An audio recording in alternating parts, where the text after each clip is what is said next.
What's going on, guys? I told you I'd be back, and I'm back with your regular movie reviews, right?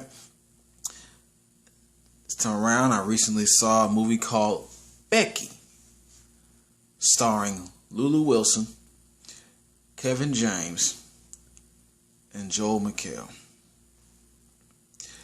First of all, I've got to mention this. I was introduced to Kevin James through a little show called Kings of Queens, which I'm sure we're all familiar with. He was a funny guy on there, hard worker, or somewhat, but it was hilarious. The show was great, fantastic, one of the best shows in the late 90s, mid to late 90s, right? So when I saw this trailer with him in it, I had to watch this movie. I wasn't even going to watch this movie originally. It's going to be something else. But because of that trailer, I had to peep in on this one, man. He's playing a serious role. I've never seen him play a serious role, let alone a villain of any kind. So that was intriguing. And with that, let's get into this. Let's get into this review. Let me explain and break this movie down before I do that. For those who have not seen or know anything about this movie. Movie called Becky. It's about a girl named Becky who recently went through the passing of her mother through cancer. I think it was. It didn't say, but I think they implied it through like flashbacks. And so she's going through some mental things, and she's being quite rebellious with her father. And she's being kind of a brat, stealing all this stuff. So he decides, let's go camping. Here we go again with that. So let's go camping. She's still being bratty the whole way down there. When they get to the campsite, he fails to mention until the car pulls up. Oh yeah, I invited the new girlfriend you probably don't like, and her son, and she doesn't like her, of course, and she's horribly rude to her for no reason. And while that's going on, our villain Kevin James is plotting his way out of prison with his crew, or who he calls his children, right? And they're on a quest to find this key. And the key just happens to be in the lodge that the family is staying at. And here comes the fun. Alright, so let's get into those positives, man.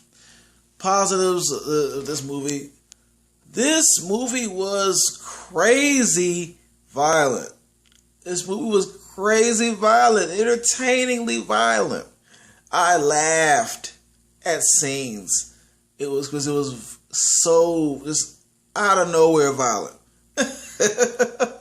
It was the violence was just shocking when it happened. Then when it happens, you're like, oh, okay, I can see that. But it was without warning. Sometimes without warning.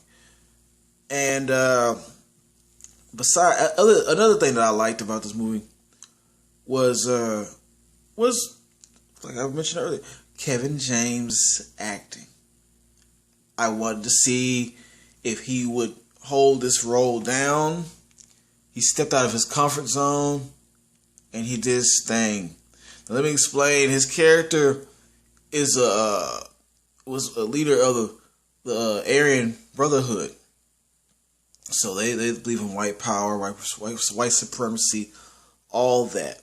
And I could not picture, if you told me this, Kevin James playing this role. But he did a good job, in my opinion, of being a serious villain like this. He did a good job, man. I think if this movie had a higher budget, that really could he really could have broke out with this role like he should have years ago. He should have did this years ago. Ah, man, I really am giving him his props right now.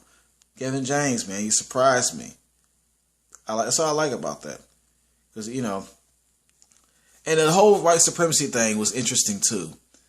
The things he told the girlfriend of the dad, you gotta watch that part. It was interesting. Could have went deeper with that. Now let's get to those negatives. Here we go. Negatives, man. Look, the girl. I understand the little girl's character, Becky, that she had her mom die on her. You know, I'm sure that was painful. Plus, I've had a passing of a parent. And then something else happened. But I don't know if these were strong enough to validate her actions later on in the movie. Because she just turned into Rambo. She turned into Rambo out of nowhere. This movie turned into Home Alone meets Rambo. Alright, the girl version. The little girl version. She was the most violent person in the movie, and I don't truly still understand where that rage came from. I'm still trying to figure out, where did it really come from? Not like that. That was crazy what she was doing. I was scared of her. I don't think, no. And then there was like ridiculous parts in there, like her getting punched in the chest to the ground by a 7-foot tall man. This is a frail 14-year-old girl, and all she did was cough, have a violent coughing. Since there's a violent coughing going on, no, that there should be more than that. That was like what? Yeah. So there's some things in here, and plus, a better budget was needed. A better budget was needed for this movie. I can't stress that any harder, because even though the violent scenes were entertaining, the visual of the violent scenes were like, no, who did this? Who did this? Who did this? So I wish the budget would have been a little more, pay attention to, because I kind of heard it. Yeah, her being such a brat just at the beginning, that irked me too. But that didn't hurt the movie at all. But I didn't throw that in there. I did not like how she treated everybody who didn't deserve it. And then not even gonna go there. Not even gonna go there. But yeah. With that being said, gonna have to give it an I. That's just simply because the budget, man. The budget was not strong. I think if it was a stronger budget, I would have put a little more to this. It could have been a hell yeah. It could have been possibly been a hell yeah. But I still recommend to go see it. Kevin James, if you're a Kevin James fan already, you're gonna love this. You're gonna like this different side of him. I like when a character steps out of their comfort zone, and he definitely did that. Which is the only reason I still recommend to see this movie. And be entertained by that wacky violence. All right. To like, share, subscribe. I'm out.